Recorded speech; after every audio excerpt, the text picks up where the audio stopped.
And we're on. Welcome, everybody, to another Divine Masculine Roundtable. Sitting with it this morning, trying to feel into what we should dive into today. What came up for me is the secrets of prayer, and why does it work sometimes, and why does it not work sometimes? Neville Goddard goes into this a lot, but I think it's important given the time period we're in this great transition.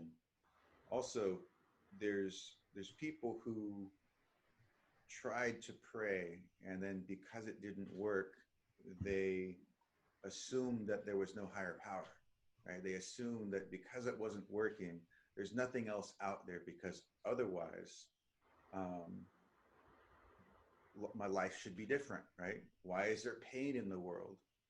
And this was brought up by my daughter, actually, just the other day. She said, well, what do you think God is? And she said, well, God is a being that lives very far away, that created us, but he didn't create the earth. Well, why do you think that? Well, if he created the earth, then why is there pain? Why is there suffering? And so I thought, I really appreciated that from her. And I kind of went into like a child version of the explanation of what I understand to be. But I'd like for us to dive into it here. And what comes up for you when you think about prayer, and why does it go unanswered? Well, I mean, I'll jump in there. I think for me, I like to unpack what is prayer, and the intention behind the prayer.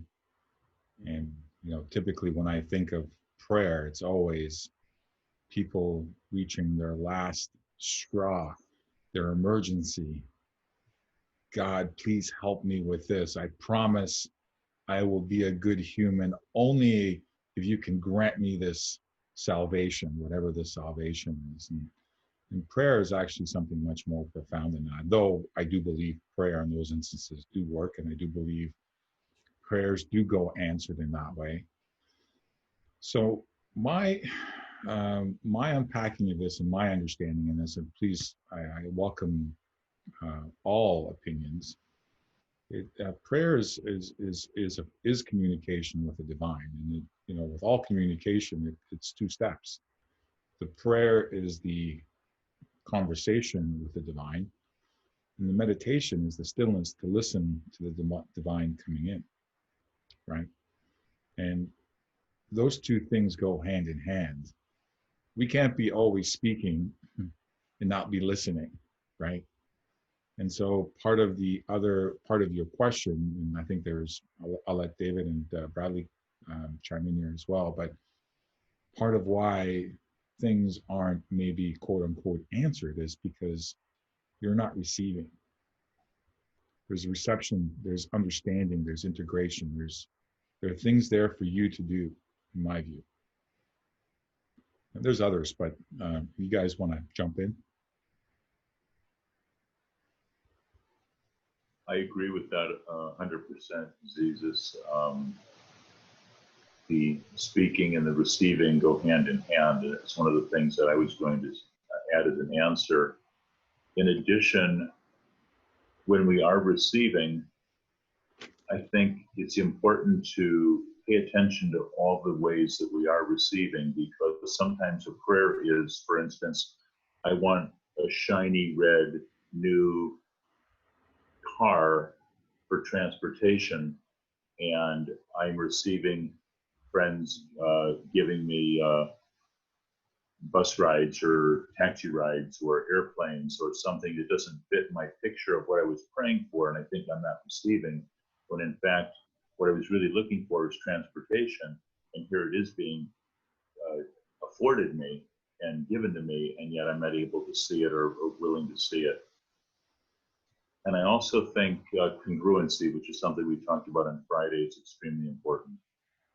When we say with our lips one thing in prayer, but we do other things with our actions, and we have thoughts that negate, thoughts that say, I'm not worthy, this is never going to work. It's never worked before. There probably isn't even a prime creator. When that chatter is going on, it doesn't matter how vehemently and how expressively we're praying, because we're sabotaging ourselves. And so getting ourselves in congruency with our thoughts, our words, and our actions is paramount. And I always love that phrase too. I think this is in many different religions. I love that phrase, God helps those who help themselves. And when we get up and do what we can do about a situation, and then in the end, when all else is done, we give it up to Source and say, I surrender this. I've done all I can. I believe that's the correct linear way of doing it. I don't like to do things linearly, but I think when we do it that way, our wishes are more fulfilled easily because we've done all we could. So that's what I have to add. What do you think, Bradley? Yeah, I couldn't agree more with what you were saying. I was kind of about to chip in with something similar. I feel that our prayers are being answered, and they don't always look exactly as we expect them to look, you know. And it doesn't always happen in the time that we think it should happen. Like, we make a prayer and it doesn't show up the next day, but there's a process, I feel, and there's an alignment that needs to happen. There are sometimes, in order for something to happen, so much has to shift in the tapestry for it to be able to land in a way, and it normally lands in a way that's so much more powerful and alive and aligned than it would if it just materialized in the moment. Like, that's how I've experienced it. And like you were saying, you know,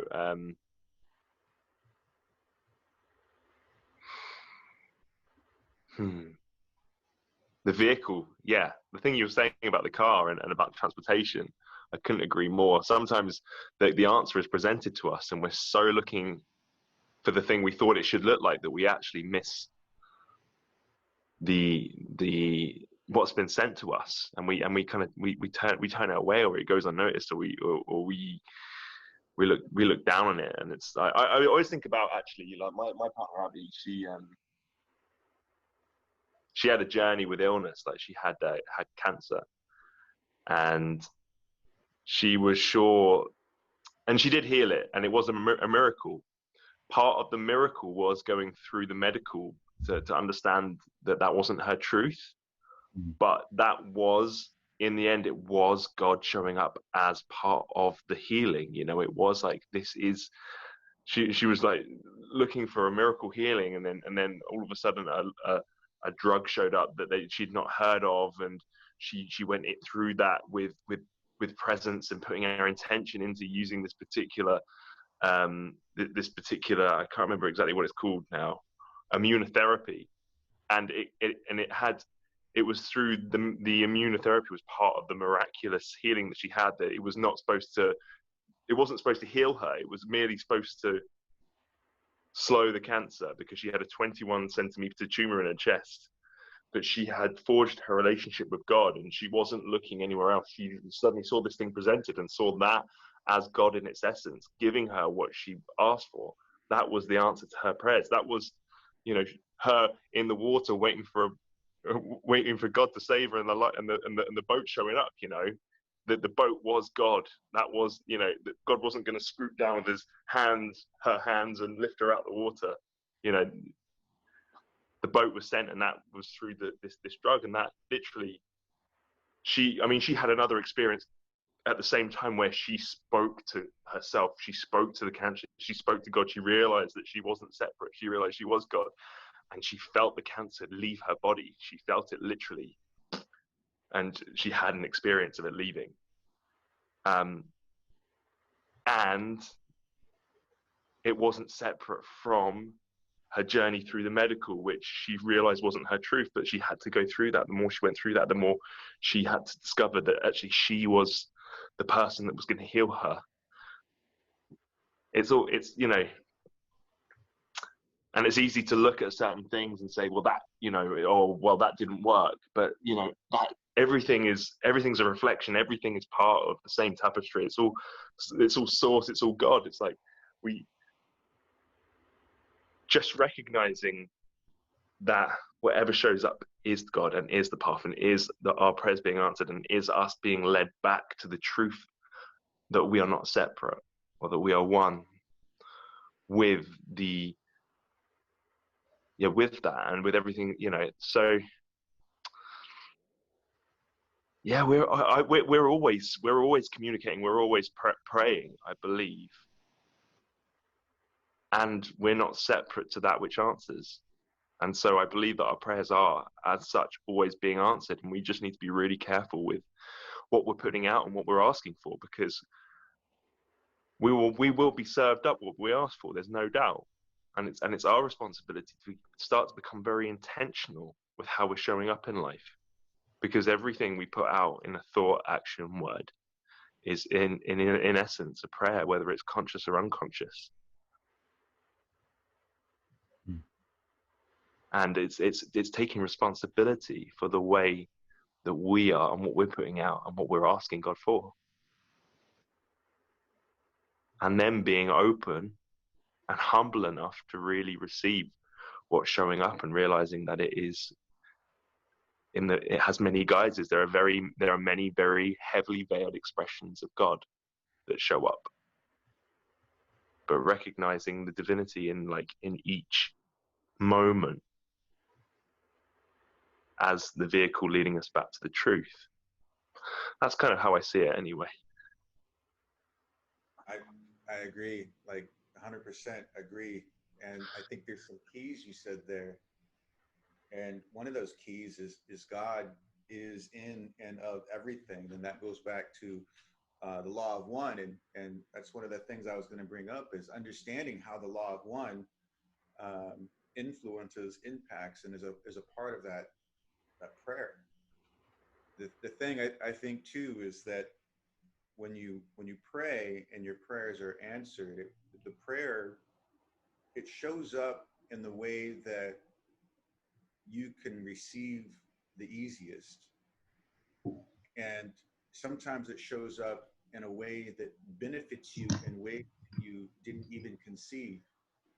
And so the story that you just gave was beautiful and brilliant in that it helped her recognize that God is in everything, because it came in a way that she formerly wasn't accepting.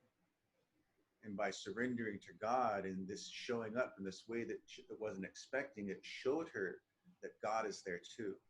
Mm. And I think that's part of that brilliant infinite intelligence in the way that it shows up. Mm. The other thing I think in prayer is sometimes it doesn't go answered because people, they don't understand really what they're doing. You pray with your beingness. You pray with your energy. Your words are not necessarily your prayer, but your energetic alignment in itself, that is the prayer. Mm. So if you are holding on to your adversities, if you are holding on to your pain, if you're holding on to your situation, and then you begin to plead verbally with Creator, you begin to plead in your prayer, and then noticing the amplification of the pain in that moment. What you're bringing in more of is that very same thing that you're concentrating on. And it's just like the hypochondriac, because their prayer and manifestation really go hand in hand. And it's just like the hypochondriac who wishes not to be sick, but is always focusing on the sickness and the illness. And that's what manifests in that individual's life. And that's why I see that when people are in moments of deep desperation and they surrender everything over to the divine, they give up everything because they have that feeling of nothing left. And they give that over, and in that, their prayers are answered. And it's not always that way, but it's often that way for people who are holding on that death grip to whatever those things that they're experiencing. and those moments of extreme need, right? In a moment, there's a flash, an emergency or something, an accident, what have you. Sometimes there's that instant prayer or that instant reaching out to the divine. And in that moment, it's answered, because in that moment, there's no resistance. So that it bursts open in that field to be answered in whatever way it deems necessary. I think that's really the secret that most people are missing. Is the secret to prayer is the feeling. And the prayer itself is really a surrender, more so than the pleading. The pleading is the separation. The surrender is that trust that the divine is there for you. The divine catch you. The divine is never separate. Does it always have to be about pleading for something?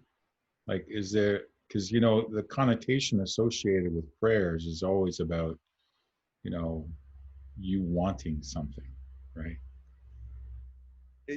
It doesn't necessarily always have to be with the pleading, no, but the wanting something, the energetic alignment to something. Sometimes it is something that you're not necessarily aligned to, and there's some deeper aspect in the soul that's keeping you from it. But usually it's just a matter of, like David mentioned, all those other things that within you that are in alignment or out of alignment with the manifestation. So it goes hand in hand with manifestation that way. Right. Most people, you know, they're praying, and it kind of is like this asking for something. A lot of times people pray though, and they're for a lot of people, they pray in their lowest moments. Exactly. They don't pray in their high moments. They pray in their low moments. And in those low moments, what is it that they're feeling they're missing? Right? What is it they're feeling they're needing in their life more of? And so that's kind of why I use the term pleading. Now, if you're praying for something like a new car, for instance, maybe you just want a new car, and you're praying for that to be just dropped on your lap. But that goes right along with God helps those who help themselves, which is again hand in hand with manifestation. Yeah, I see the manifestation with what we've done this past week, and with David and all the 7 elements associated. Like, if you're aligned to that, you know, I don't think prayers are required per se. I think it does become the pleading, right?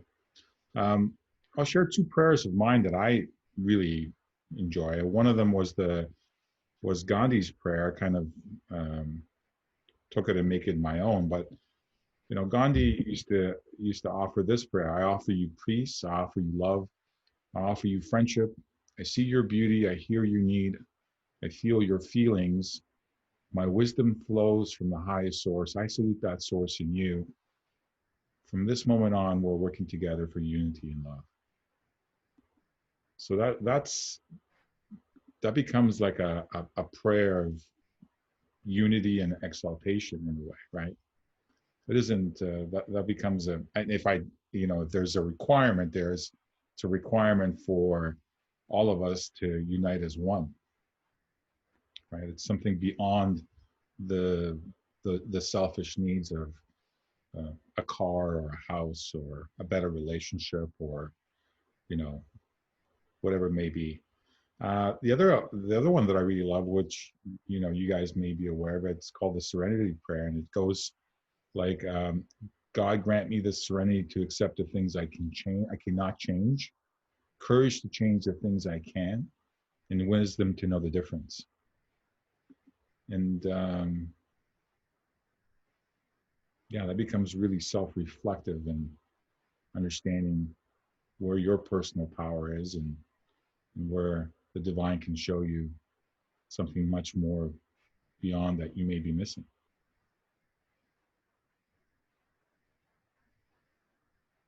Another set of prayers that I like is, I don't know if you're familiar with Tasha Silver, No. the Who's that? Change Me Prayer. What's that? Yeah, she has this book called The Change Me Prayers. Oh, wow. Cool. And it's like, change me in the one who is aligned with their highest self. Change me in the one who is embodiment of their highest frequency. Change me in the one who lives in their fullest joy. Change me in the one who accepts fully in their heart. Change me in the one who lives in the magnificence of unconditional love. Change me in the one. So there's these change me prayers, and they go into it. But when you kind of say the prayer and kind of surrender into it, there's a feeling and an energy that then gets dumped into you. And that does the changing. And that's the invitation, the surrender to the divine while you're making the statement. And like Neville Goddard would say, like, picture yourself as the being that you wish to be, right? Picture yourself in your imagination, in the moment, in the now, as a being you wish to be. And so as you say these prayers, you imagine yourself as that which you wish to be. That's beautiful. Absolutely beautiful. Yeah, I really love those. And what you're saying earlier is that prayers aren't needed at a certain point. I think to me that there is a moment where prayers become different, because how does prayer change the more spiritually evolved you become? And that's I think one of the keys that we're going to find in this shift as humanity continues to grow and individuals continue to grow is, how do prayers change? And everything is energy, and we are beings of energy and beings of creation. And as we tune into that aspect within ourselves, you'll notice that everything that you carry energetically is part of the experience of your manifestation, right? Mm-hmm. So that in itself is part of the prayer. And the more you tune into the divine and understand yourself as a part of that, and understand yourself as a part of the all that is, the more that I think we become the living prayer, because it's a constant and total communion with the divine. But that communion and prayer itself is a communication, right? Yeah, the communion is much deeper, though. I think it's like, as you said, Brendan, David, and Brendan alluded to it as well. It's an experience. You're living in the oneness. You're living in that experience. So you're always aware. You're always experiencing as you're embodying is the best way, I think, for me, anyways. And as far as as far as becoming more aware or more connected to source, that's the best way I can put it. How do your prayers change? I know I can speak from my experience, when I was a young man and what I was praying for and what I'm praying for now.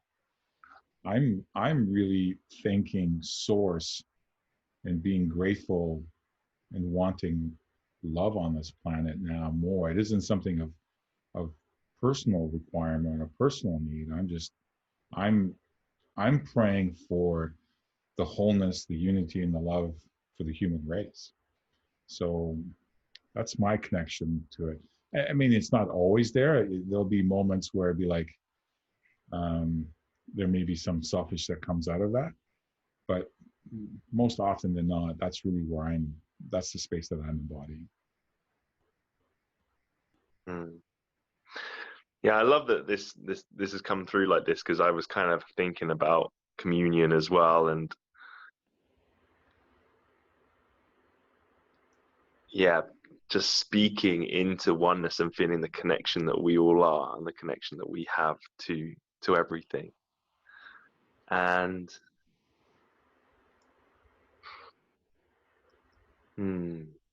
fostering a relationship with life from a place.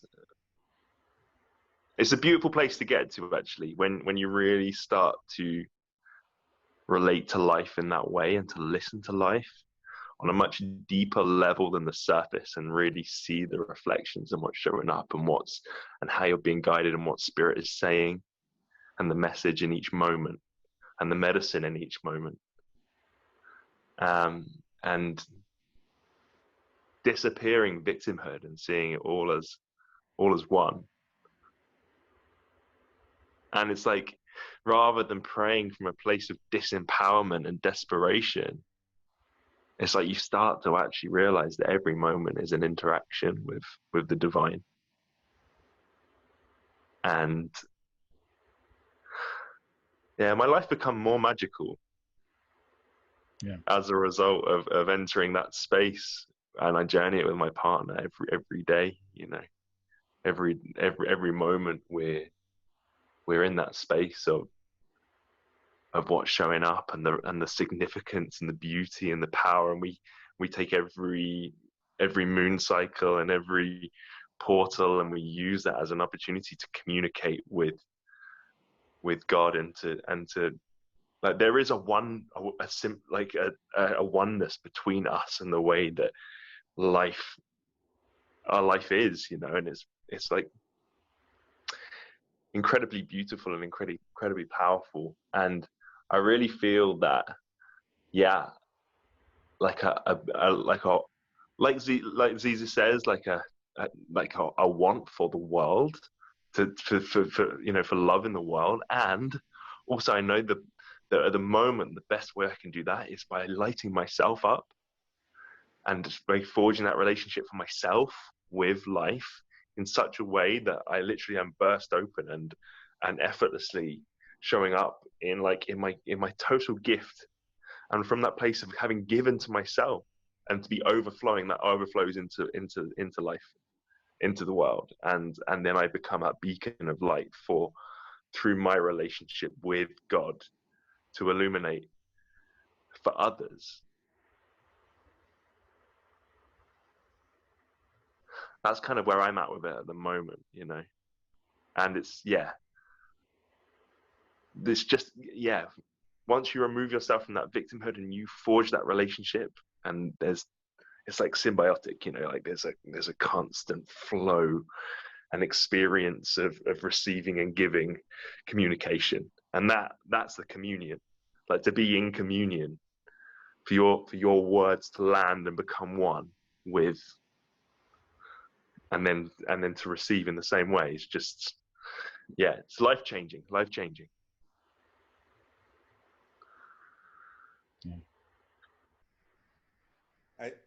For me, one of the things that's changed is this kind of an embodiment of, I want for me what God wants for me. And I want for you what God wants for you. And it's my responsibility as the more conscious I become, right, the more its apparentness is revealed and seems to be true, right?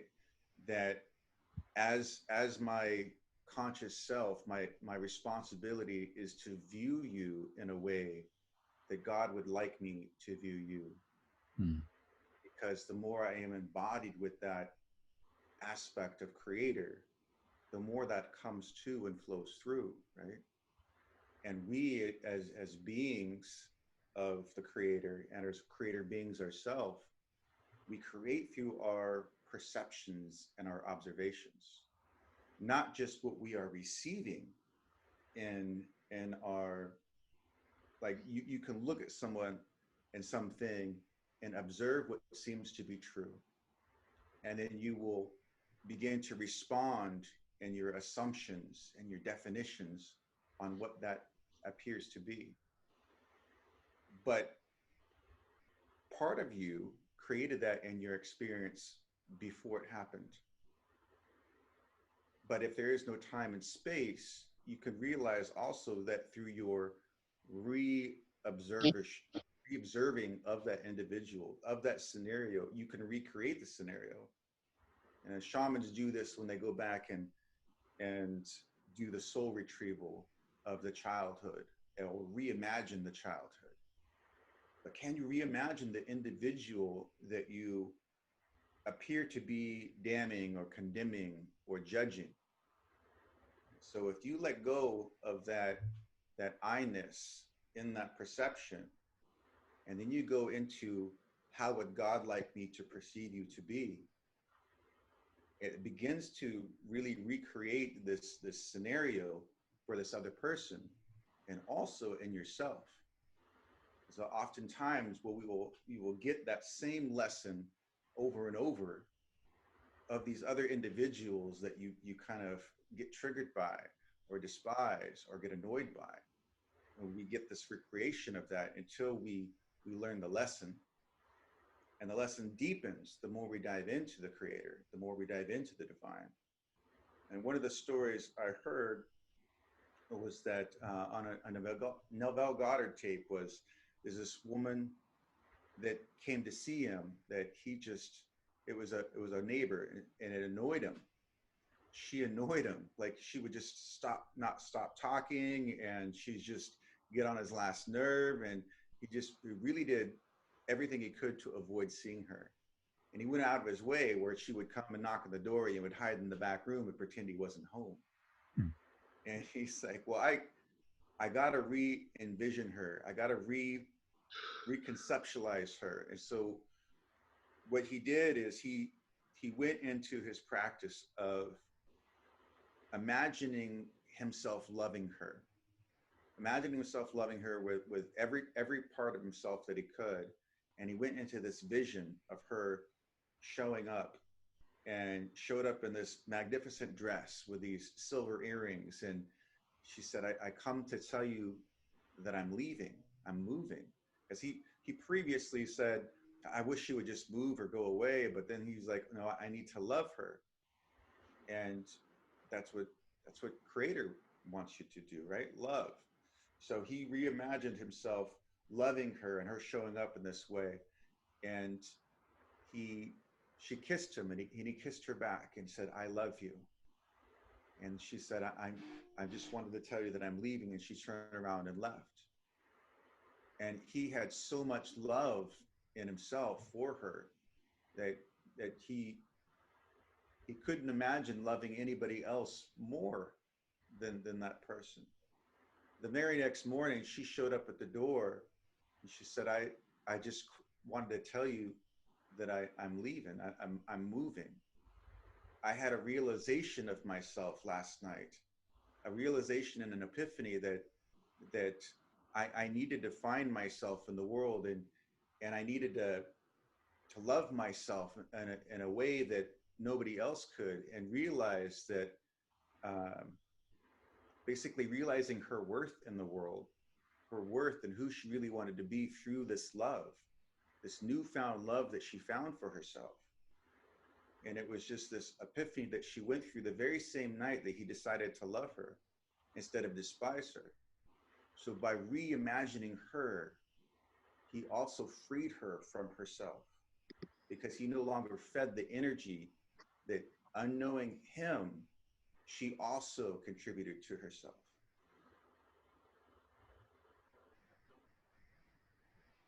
And that goes directly to, and that, for me, I think that goes directly into what prayer you're asking for.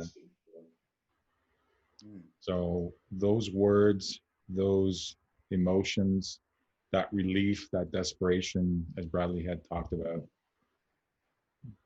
there's something there that needs to be reflected back onto you, and with the infusion of love for oneself, and then love for whatever is being preyed upon.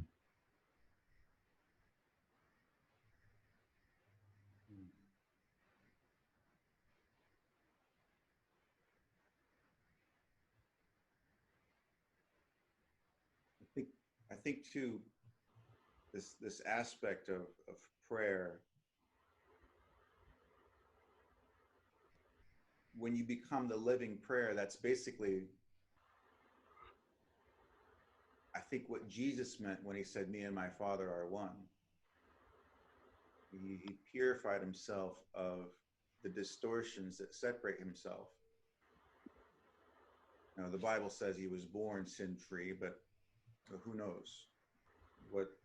But being one with Creator is to be free of the distortions that to separate yourself from. And one of the things he was known for is helping people free themselves from themselves, right? Mm. And having said that anything I can do, you can do, and even greater things will be done, says that that potential and that possibility is not out of the reach of any being, no matter who you are and what you've been through. And even the book, that Bible, that book, in the very beginning says that God is omnipotent, omniscience, omniscience, and omnipresence. So he was all powerful, he was all knowing, and he is everywhere. It says he, you know, I think source is non-gendered, but God is everywhere. And so it speaks to that law of one. And when you understand that God is everywhere, you also know that there is nothing that is free of that. And that's the blessing. The blessing is that you can transform anything through that knowingness. And no matter what darkness a person has gone through, the willingness to surrender that darkness into the presence that's already there is truly what transforms it. And the all-powerful nature of the divine that we all come from says there's nothing that can't be transmuted, transformed into the light. Do you think I think prayer is an art form that's slowly being forgotten or lost, just in the nature of this discussion we're having right now. So I don't know if you guys agree or not, but if you do agree, why do you think that is? I wouldn't say it's lost. I think it has been lost. I think we're refinding it. And we're finding it in a new way, because the way I've seen prayer done in most churches, for instance, to me, it is more of that reaching and pleading and really just lip service, right? It's words that come out of the mouth, but it's not the feeling that comes out of the heart often. Not always, but often. And really, when you tune in, like, you can feel when a person is aligned or not aligned with those words, their prayers. Mm. And to me, like, as an empath, there's a palpable difference in the room when they are speaking a true prayer from their core. And it fills the room, right? But when a person is speaking their prayer from that place of absence, there's always that feeling of constriction or void, and I can feel in their body, there's like, it closes down and it clamps down, right? That's basically very similar to what David was speaking about in manifestation. The same rules apply, right? There's that trust and surrender and acceptance and allowance and all those things that are necessary for manifestation and prayer to be truly heard. I see that coming back, though. I see that because as the spiritual community grows and more people begin to understand the dynamics of the soul, dynamics of reality creation, dynamics of who we are as souls. I see that coming more online, and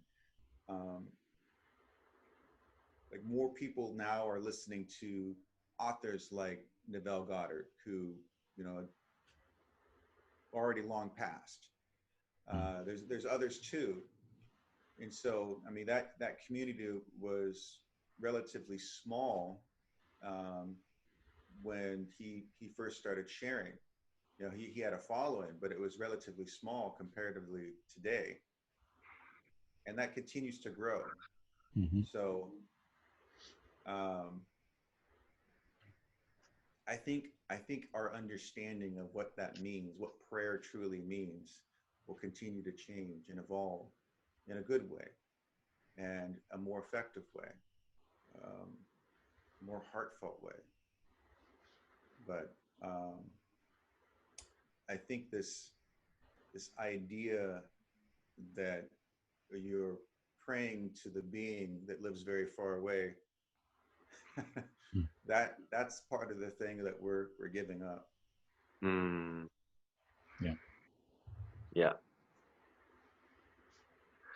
Yeah, I was that sort of came to me as well as you were speaking. How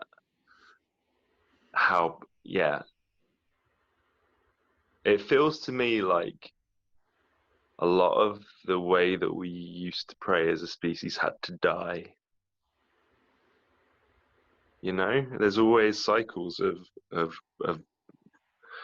death and rebirth, and it feels like certainly where, you know, where I'm from, and I can imagine it must be thematic around the globe, is that things have to die and then be reborn, and it feels like there's this huge awakening is the rebirth of connection to something deeper. We're no longer praying to something outside of ourselves. We're not praying into a void of separation and belief that we are somehow less than some great almighty, and to actually realize that we are, the words we say is not separate to the almighty. Like, we are part of that. And then realizing from that perspective just how powerful we are, and how, and the weight and the power of our words and our intentions. And when you really, really get that on it, and it drops in, and it's not a rumor, and it's actually in the body, and you come to understand it as the truth, then prayer takes on a whole new meaning. And I feel that is the space we're moving into collectively. But and then, but then does it become a prayer though, Bradley? Yeah, I believe so. Because, you know, my sense of it, I agree with exactly what you said. I'm so in tune with what you just said right now. But I think that's a higher awareness and connection to source, that your thoughts and your actions are one at that point in time. So there's got to be great care in that, in what you're creating, right? You become godlike, right? So, you know, my interpretation of prayer now, it's like what you said earlier. It becomes less of to source. So you're praying to receive, right? It's almost like a gift of sort. But when you are connected to source, when you are in tune with source, you're manifesting source. Yeah, I think that at that point the lines do become pretty blurred in terms of but there really isn't any difference really once you come to understand that it is all one. And that a prayer is in fact is no different from, like, when it's done with heart and intent and like real reverence and celebration and like the real connective feeling, like it's obviously more powerful, because you're literally in communion with. When you're coming from a place of separation and speaking the words into a, like, something that is separate, that you are somehow less than. There's I guess you could still do it with the same reverence, and you can still muster passion and love and devotion, which is also powerful, I feel. But you can, if you really feel into those two things that I just said, you can feel the difference, right? Yeah, absolutely. Very much. You can kind of feel which is going to materialize more powerfully. But I would still say they're both prayer. You know, do you know what I mean? It's just, I feel that one is maybe a little bit more connected, and like the just the feeling of it is different. Yeah. You know. Yeah. But nonetheless, no better or worse. Just the experience of it different. Probably the way in which it is received back is alters slightly because of the intention that's put into it and the understanding and the connection. But I mean, ultimately, it's no better or worse, is it? It's just different. Well, one feels more immediate and more intense, more palpable, more. I mean, that's really I can. The other one seems, like you said, a little bit more removed, not a little bit. That really has to do with the emotional and the intention behind that. You know, where the words are separated, they're distant from actually embodiment. Yeah. Yes, that's exactly right. Yeah. Yeah, embody, like when you start to pray with your being. Yeah, it's got a different quality for sure. I'm not sure if you've ever seen the not so much Hasidic Jews, but just Jews in general when they're at the Wailing Wall and they're doing their prayers, and even Buddhists in some ways, and when they're actually praying, they're moving forward, and it's their whole being and their action as they move into their embodiment, and it's I find that incredibly powerful. I mean, for me, just even talking about it is incredible. So there's some real reverence associated with that. So it isn't just a mental process where you're, or a vocal process, as you said, Bradley, becomes your embodiment of the prayer, and it's a physical action as you move in and out of the prayer. Yeah, it's a beautiful quality when you tune into, like, yeah, I feel that, yeah, every single human being who prays and really believes and really has reverence for that can drop into that state, and it doesn't matter what religion or what, you know, who they're praying to necessarily, but once you get into that state and that embodied state, it's like you are one with that which you are praying with, of two, you know. Yeah. And that, you know, you can't yeah, there's no difference, there's no separation, there's no better, there's no worse. It's all just celebration of, like, where we are and who, like, and life, you know. Despite whether you might believe in various gods outside of yourself, whatever, that feeling, that connection is the truth, you know. Yeah. I've got a question for you guys, and for anyone listening, I'd love to get their comments on it. Do you remember the first conscious time you prayed?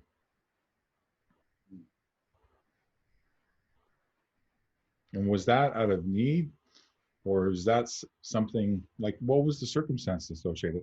I'll go first because it's very clear to me.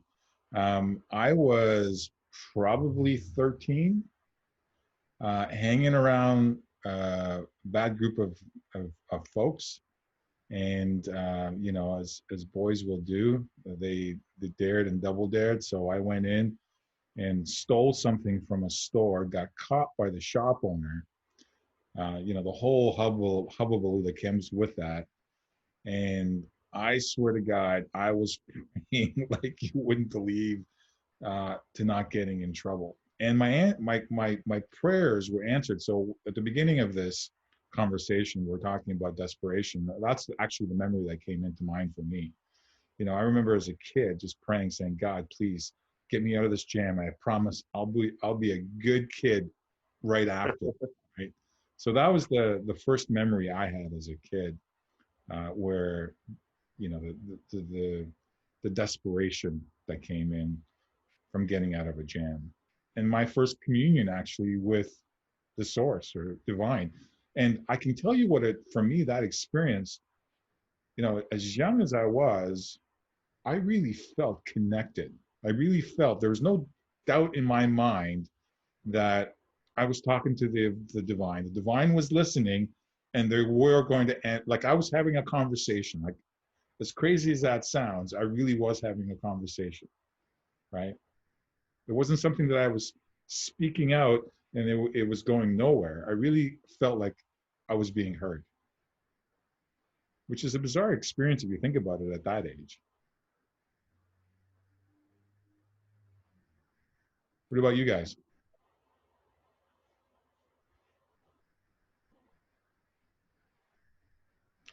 I mean, it counts. If the earliest you remember was yesterday, that's okay too. I can't I can't recall like the first time I actually prayed. Um, I I know I felt presences, right? I know I felt something else other than myself, and not always necessarily conscious of what that was. But the first, I think, total communication, total awareness of the divine was that time where I was 17, and I had mentioned in a previous episode that a friend of mine was going to commit suicide, and I talked him out of it. And the divine, after I dropped him off, like wrapped around me, and I felt that unconditional love just pour through me, and I just had tears of absolute joy, and never felt anything so incredible up to that point. And but I could feel that presence and that awareness and that um, wisdom there. And that to me was the first time, and it was a prayer without words, but it was kind of like this prayer answered, I guess. And speaking on that and expanding on that communication, to me, like when you begin to evolve spiritually, when you begin to evolve in your energetic awareness, that's exactly what prayer becomes. Hmm. It moves from this thing that you're speaking to this thing that you're speaking with. So you can still have requests, but there's also a communication. And so often I will pray with a question, and I will get an answer. But I pray with a question, not a request, knowing that the answer will come. So that's a bit about how my prayers have changed, and I think that in my most expanded awareness, there was an understanding that no matter what thought I had, it would be answered as long as I point my focus and attention to it. Like the answers would flood into me, and I think that's part of that shift. And even the law of one says that when you merge the wisdom with the love, that you then gain access to infinite intelligence. And that infinite intelligence is the all, right?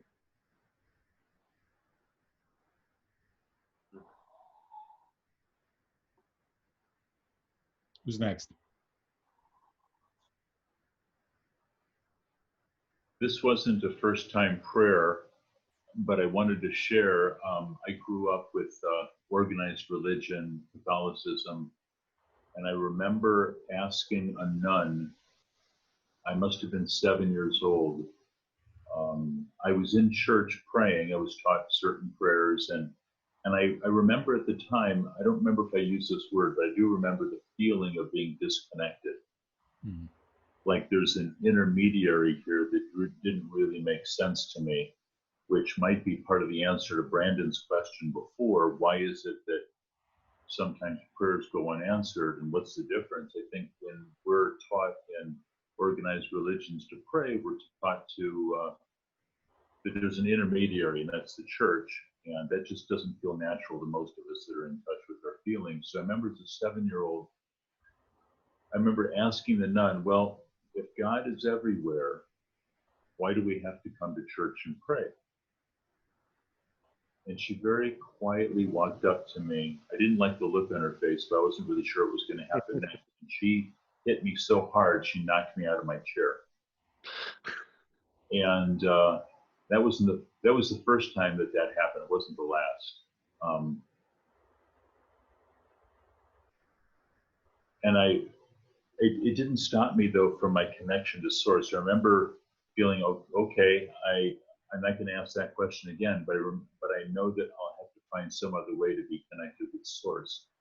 I remember as a very young person, knowing that the connection was there and realizing that was one of the lessons that helped me realize that connection wasn't going to be reinforced or enforced at all, doing what I was doing. And jumping ahead now, again, piggybacking on my father and I are one, which we've already spoke about, there comes a place beyond belief where we talked about believing is really an important aspect of prayer. But I think it's important to remember or to know that when we ask, when we're supplicating, when we have a desire, we are one with all that is. Mm-hmm. It's important to remember that not only are we asking for something, we know in advance that it can't possibly be true, that it won't happen. Does that make sense? In other words, when we ask for in prayer, knowing the same way we know that the sun is going to rise in the east, it's something that we don't even question whether or not it's going to happen. We just know that that's the way it is. And when we're in that place, because we are one with all that is, that our prayers will be answered in divine timing, then to me, it makes it a lot easier and a lot more graceful. And so I just wanted to share that. Oh. Thank you.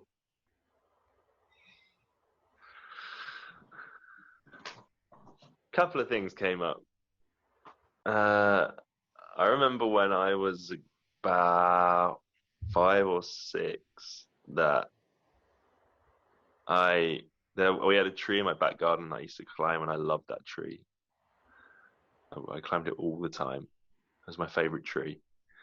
And for some reason I got like a penknife or something, and I started carving away at some of the bark.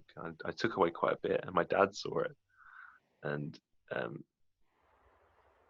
he really shamed me and made me feel really guilty, and suggested that I pray for the life of the tree. And that stuck in my mind for some reason. And then another time, sorry? I want to ask you, when that happened though, Bradley, what was going on in that 5-year-old body of yours? Did you make any like, did you understand the context of the prayer at that point in time? Like, what was your realization when your dad did do that? Oh, you know, I can't, I mean, probably that I'd done wrong, and that the way to atone my wrong was to pray, and to pray for the tree, and to hope the tree would be okay. Yeah. You know, that if I somehow made myself less of an evil so and so, that that was going to help the tree grow its bark back. Ironic that my dad, at the time, as far as I knew, really didn't have any connection to, you know, under like any no religion or. It's crazy when you think about that. It's funny, right? Really ironic. The another time, like the second time that I really remember, and I remember really well, I was in a pub in the Lake Districts, and I was 9, and I was watching a football match, soccer, over here, and I was praying that we would win. And every time we'd go behind, like going to the toilet, and I'd go and pray, and then we'd score, and I'd be like, "Yes, it worked!" And I remember going back in and doing it again, and we won the game.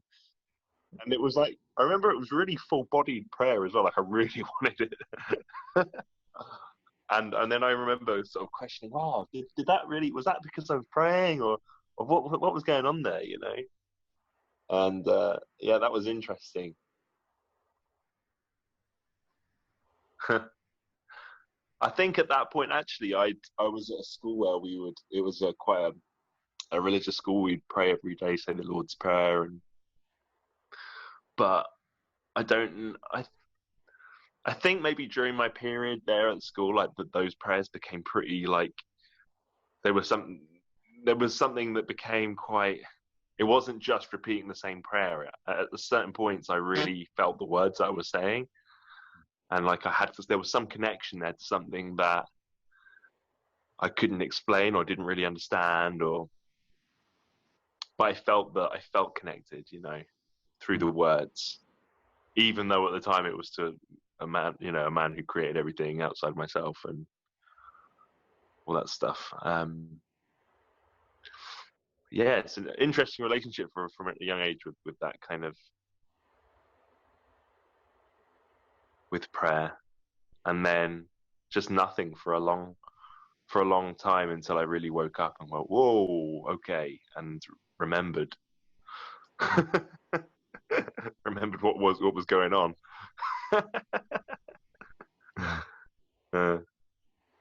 You guys, you know, I've experienced now more and more, and I'm always curious about this. I don't know what your feelings about, you know, when someone is sick, terminally ill, and you hear it, you see it on Twitter, or you know, you may get chain emails, you know, pray for whoever. Do you feel that praying collectively or praying en masse, do you think that has a different effect than just being by yourself and praying? Absolutely. Yeah, there's no doubt about it. Praying in Mass is very powerful. And obviously, there's the saying, whenever 2 or more of you are gathered in my name, that's part of the power. There's also something magical that happens with prayers that are funded by love, which most of our conscious prayers are. Love has got many properties to it, and one of the magical properties of love is it actually thinks upon itself and finds other loving thoughts that are similar to build upon. And I believe that's part of the manifestation process. And so clearly, we have our own power, not to be denied. However, when that power, that loving power, comes together and coalesces and mounts itself and becomes a larger, a life of its own, then that manifests is even greater than I can do on my own. And that's been proven many, many times. Yeah, I will add to that, David. You know, I'm connected to HeartMath, and the HeartMath organization has a whole bunch of monitors placed throughout the world. They're looking at the collective, the global coherence initiative.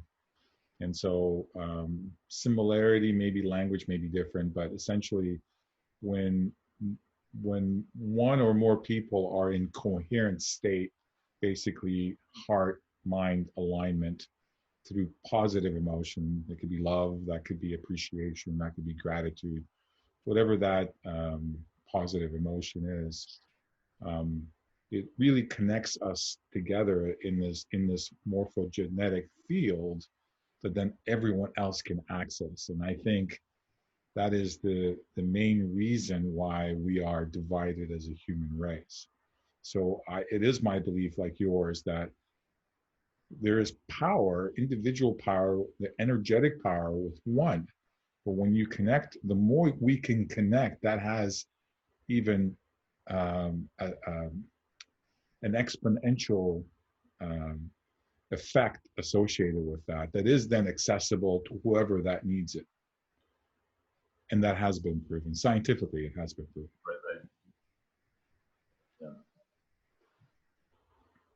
It would be an interesting experiment to see if we could get every single person in the whole globe to pray in at the same time. Like, that would be, can you imagine? Oh my God. Well, the notion, what's happening even now for coming up to December 21st, there are these mass meditation movements, which in a way is a prayer, in a not coherent field.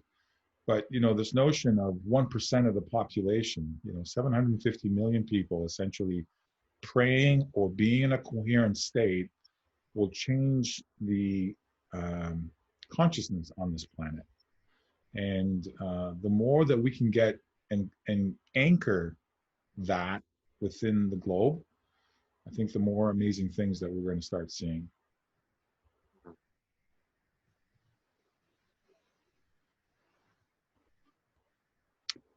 Yeah, and we have to, as we all agree, we have to lead by example, right?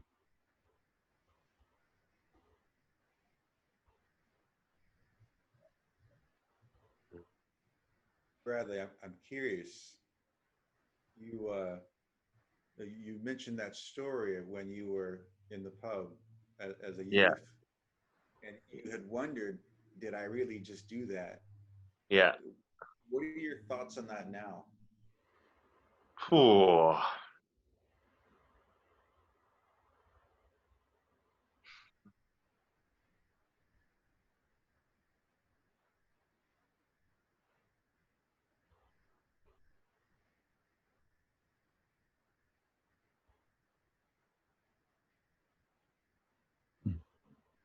Do you know what? I really don't know. Did I do it?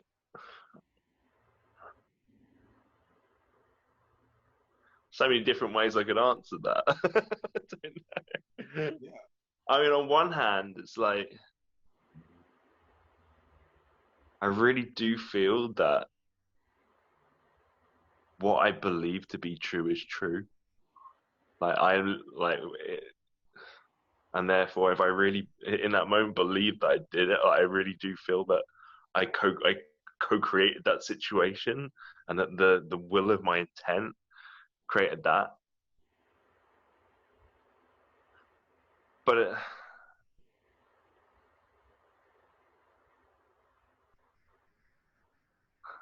I don't know. There's just little niggles in me saying, don't be so sure of yourself. Like there's always that little doubt in me that is saying,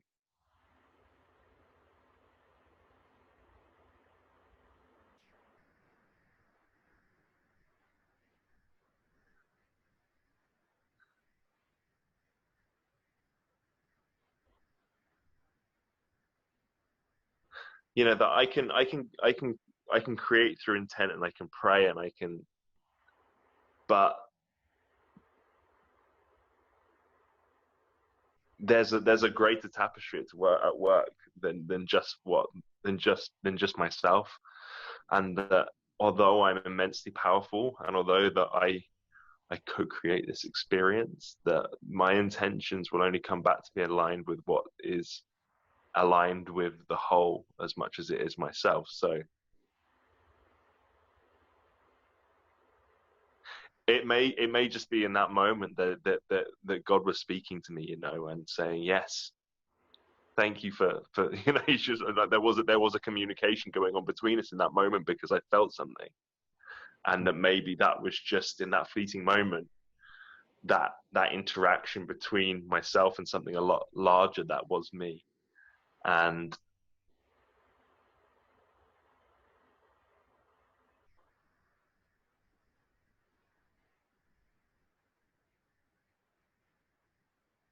I don't know. It's not like that could continue forever, and that I could continue asking and get what I wanted. Like, I don't think that would work anyway. I'm not sure that life would be so much fun if we instantly received everything that we want. So, you know, there's something powerful in the mystery, and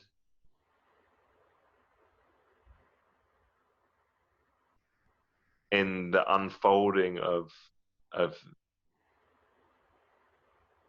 life, and the interweaving of all of our varying intentions, you know, and seeing how it all perfectly unfolds. Mm. And whether that, if I don't get something that I ask for, then that's in a way is just as aligned and just as powerful as when I get something that I ask for. I think in that sense, I'm starting to see that.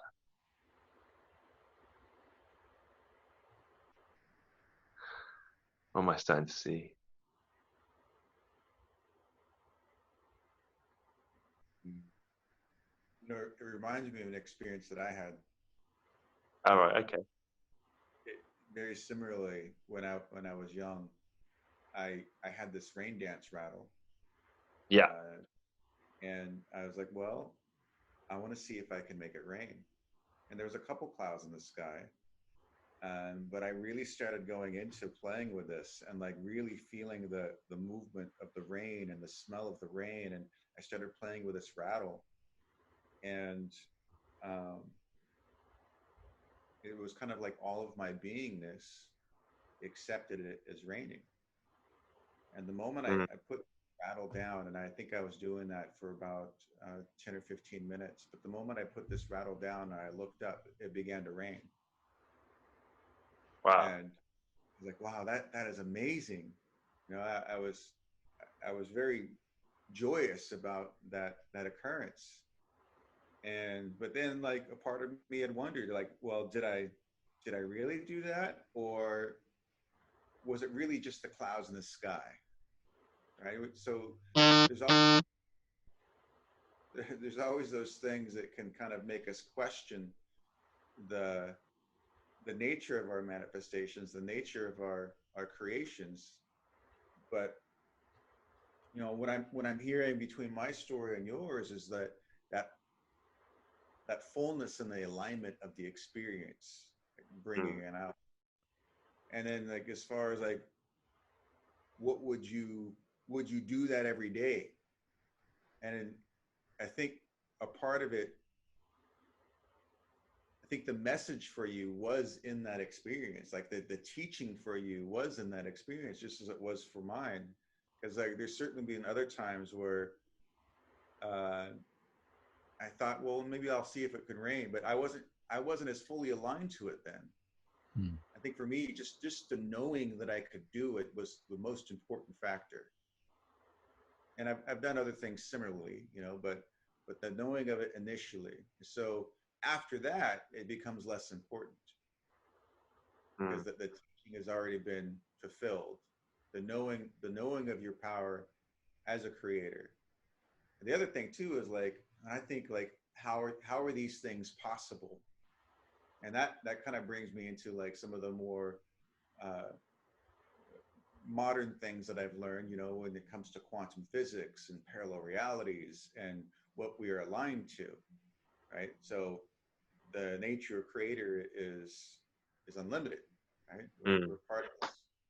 It can create anything it needs to, and you can move in and out of these realities through your alignment. And I've had times where a whole wall appeared in front of me and then it disappeared. And what was that? Well, that was another reality that I was stepping into, and I stepped into this palpable bubble, this palpable field. And so by you tuning into your desires with such completeness, you stepped into another manifestation where this reality was true. and this was the way the divine answered your call.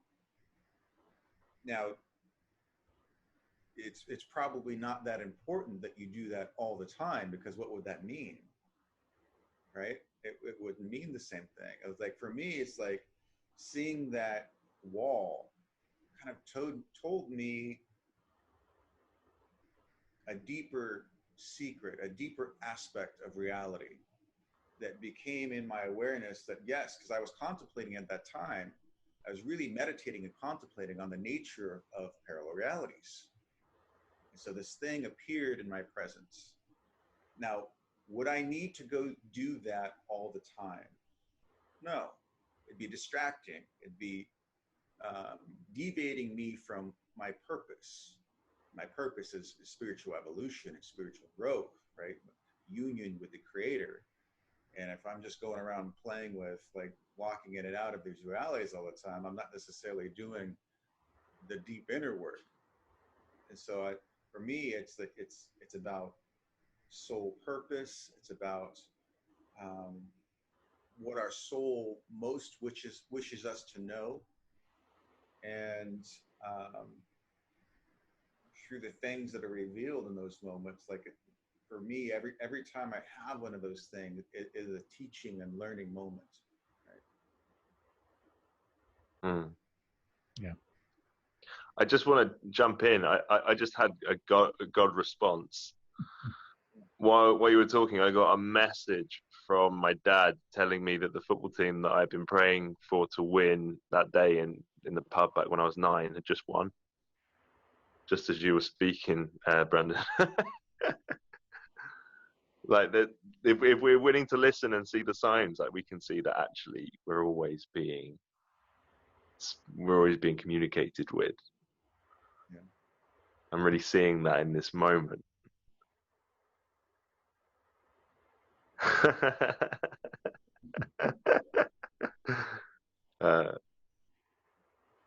So yeah, I do believe that I aligned to creation in that moment as a 9-year-old. That I think that's what I'm being shown, is that I really did align to something deep inside myself that knew that he was co-creating an experience. Yeah. Interesting.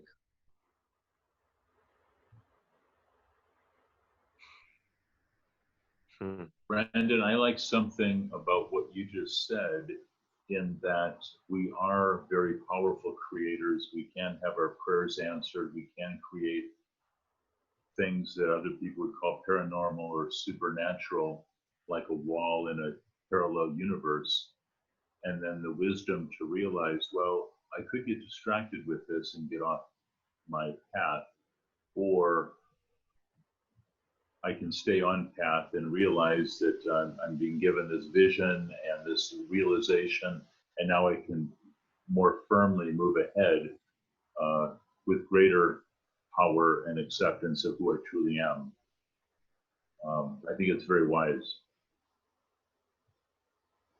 I think when you listen to some of the most evolved spiritual masters, that they will often say that you must focus on your spiritual growth and evolution, not on the powers that you receive from it.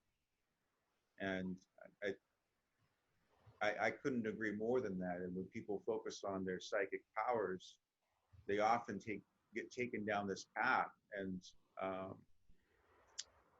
sometimes they're deluded, like full of delusion by that path. They get maybe power hungry, or their ego takes over. And those acidic powers come about through the unification of the divine. Mm-hmm. But focusing on those, like, I think that can be part of the distraction. And it doesn't mean that you can't do that. It shouldn't just be it shouldn't be the first and foremost. And that's kind of one of my rules, is God before everything else. But I think to those masters, though, the fully realized masters, They never really were distracted per se. They did it as required or as needed, right? They were just part of that connection. But it's the divine before anything else. So I don't think they achieved it through the distraction. It's through the Oh, exploration. Yeah. absolutely. There has to be an awareness first, and that's soul growth, that's soul evolution. When you get to that point, and all its permutations that takes to it, and part of that permutation is to bestowed all those powers and to be corrupted by those and to be completely misaligned with source to understand that that's not the source, right? That's all Yeah. part of the game. And that when you listen to people talk about like the true history of Earth, a lot of it has to do with that. It's Yeah. the misuse and misalignment of their powers and putting that before the divine. And then I've heard a lot of different stories on that, so that I don't think there's one true story. And thinking about it from terms of multiple parallel realities, I wonder, like, are all of these true? Are none of these true? Right there. But what seems to be in common between all of them is there was a power that grew and then became misused. So no matter what you're looking at in the alternative histories, like that seems to be one of the most predominant factors. Yeah, they became corrupted with the absolute power. Yeah. And lost their way from source. Yeah. And that's why we have the fall that we do, because in following this now and understanding, and this is really what we're walking through, is the understanding of that and how that changes us as human beings. Really understanding. And I think too, like looking at parallel realities and that in itself, it's not a bad thing to really develop that aspect within self either. But it's how one goes about that recognition, how one goes about that embodiment of that that power. So if I go about that as like the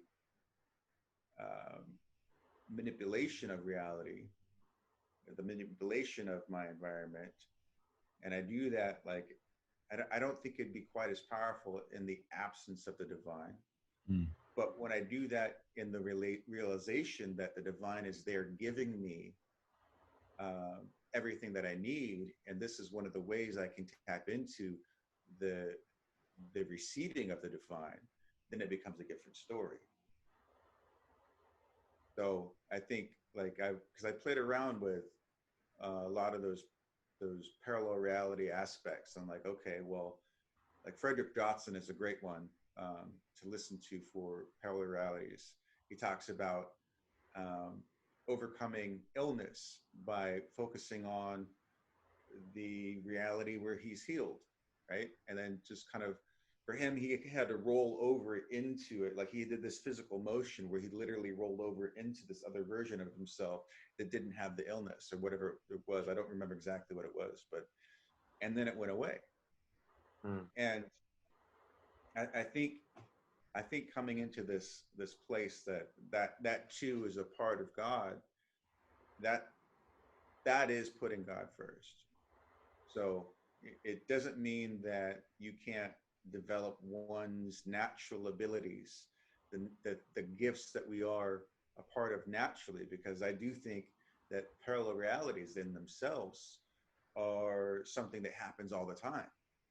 And it's something that we're moving to from point to point. And if you listen to a lot of the more modern esoteric teachings, like Bashar, he says that every moment that you are existing in is a new parallel reality. And you branch off from that point to the next point. And every decision moves you into a different reality. And if you think about, like, this is how the Maharishi effect, that's how that occurs. I hear a lot of different things more recently about timelines and merging of timelines and whatnot. And I haven't dove into that completely yet, but as far as like how I really feel about that, but I do know that I've experienced parallel realities. I do know that I've used them in that divine presence to move into something that I wish to see, you know, within my own life. And I've used that, a contemplation of that, in my prayers and my meditations to kind of see its manifestation. And that was how the wall came about. There was other things about that asking, right? And so that was kind of like one of those questions I posed to the universe, to Creator, and that was my answer. So I just think it depends on how one approaches these things.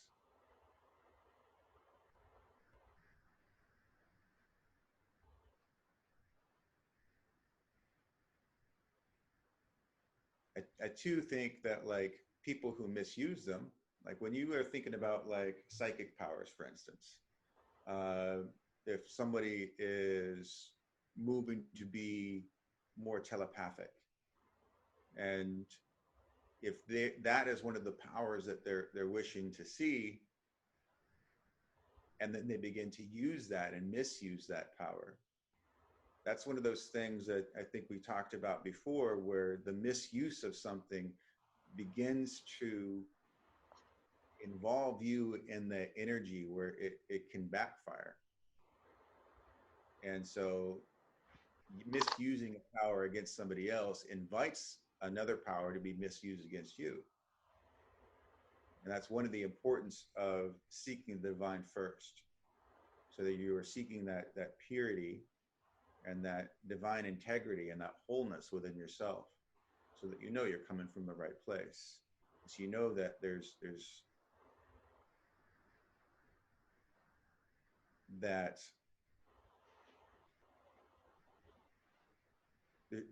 less a chance of your distortions becoming predominant, where your ego takes over. And I knew, like, after I experienced one time a very powerful telekinesis, where I blew up my closet remotely. And I remember after that, there was this feeling of power that surged through me. I was driving around and I felt that same presence that occurred when my closet blew up. And I remember thinking, like, I could easily flip over a car if I wanted to.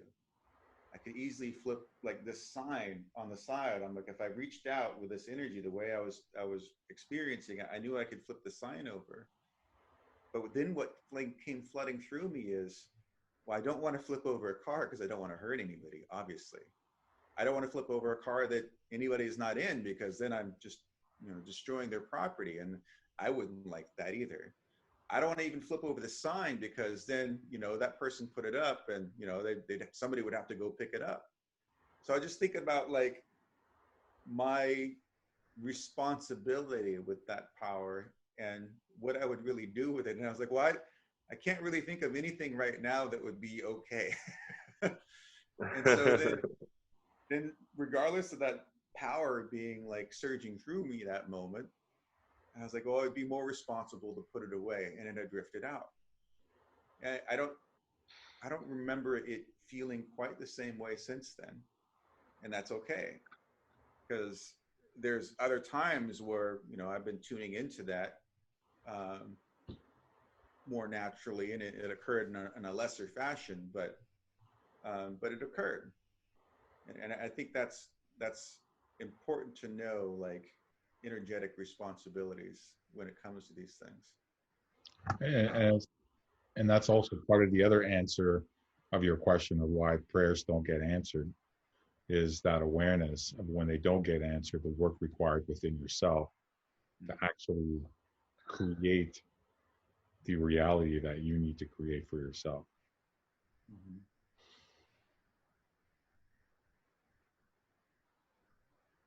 Yeah.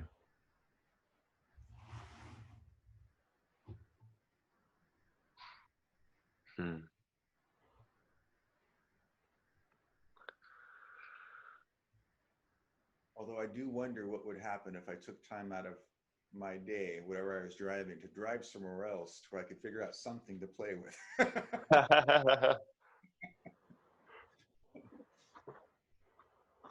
Yeah. But that's also okay, because if it's meant to come back up in whatever way it will. Yeah. I've got an answer to that, Brandon. You want to hear it? Yeah. When I'm driving in my car, most of the time I don't have the radio on or any other devices. I'm usually present or doing some kind of inner meditation that I can do while I'm driving. But if I do turn on the radio, my practice is whatever I hear, I put as much love and compassion into that situation as possible. So I actually like listening to the news so I can hear about an earthquake and put all my healing energy into that earthquake and the people that were affected by it. If I hear about somebody who's got a disease, I can run loving energy through that situation. I really feel like that's a source talking to me, saying, David, this is where we'd like you to pay attention right now. So it's kind of the same thing as flipping over a car, only it's a little bit more accepted way of using that energy. And it's kind of fun. I've been doing that for many years. I'm guessing you do something similar? Yeah. Yeah. I often drive around and like do my inner work when I'm driving and kind of get into this meditative space. And right. Yeah. Beautiful. I don't listen to the radio when I drive, but I'll listen to like audiobooks and things like that. And then they're usually books like Neville Goddard or some sort of spiritual book. And I'll be doing my inner work as I'm listening to the book when I'm driving around. But yeah, that's if I'm listening to something. But oftentimes I'll just drive around and kind of meditate while I drive. Beautiful.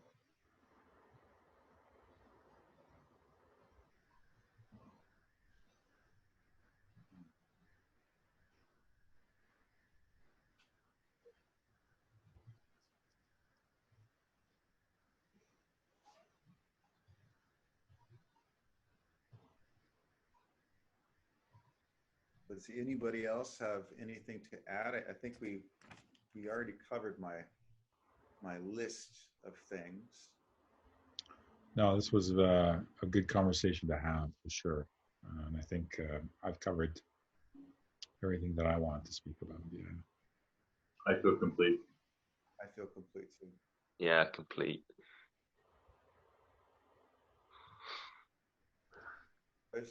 Another beautiful session. Yeah, and the next one will be probably the last one of the year, right? So. Oh yeah. That should be a really good one as the energies continue magnify, and see where everyone is at that point in time. Does that fall before or after the 21st? It falls before. The 20th, right? 20th? Is it the 20th? Yeah, 20th. That's correct. Yeah, big one. Oh, that's a good time. Yeah, that is a good time. And Bradley, maybe we can connect before that, or when you do the invite, because that I think that's all aligning for the 20th, 21st. So it'll be very interesting to see what the numbers bring up. You want to talk about your service as well, so everyone listening could reach out to you? Yeah, I'm offering intuitive numerology sessions. Actually, I was saying to everyone on the call before we started that I'm going to be offering a session to each of the brothers of the Divine Masculine Roundtable. But I'll put a post up on our WhatsApp group. But yeah, for anyone watching, if you feel the call and you want to reach out, I sort of tune into your numbers, but also tune into the people I read, and I kind of allow for what wants to come through in terms of purpose and just aligning soul to the highest sort of like timeline and to people's innate gifts, like, so it's a real activation of the essence of someone's expression. And yeah, it's super powerful. I love it. Like, it really lights me up. And the sessions are always like magical. I always have an amazing experience, and yeah, I love doing it. So yeah, So feel free to reach out. how do people reach out to you, Bradley? I'm on Facebook, Bradley Westcott. Okay. You can private message me there. Okay. Excellent. Thank you for that. Thanks. Looking forward to it, Bradley. Yeah, it's gonna be great. I'm looking forward to it, David, for sure. Okay. Thank you, everyone. Thank you, gentlemen. Love you guys.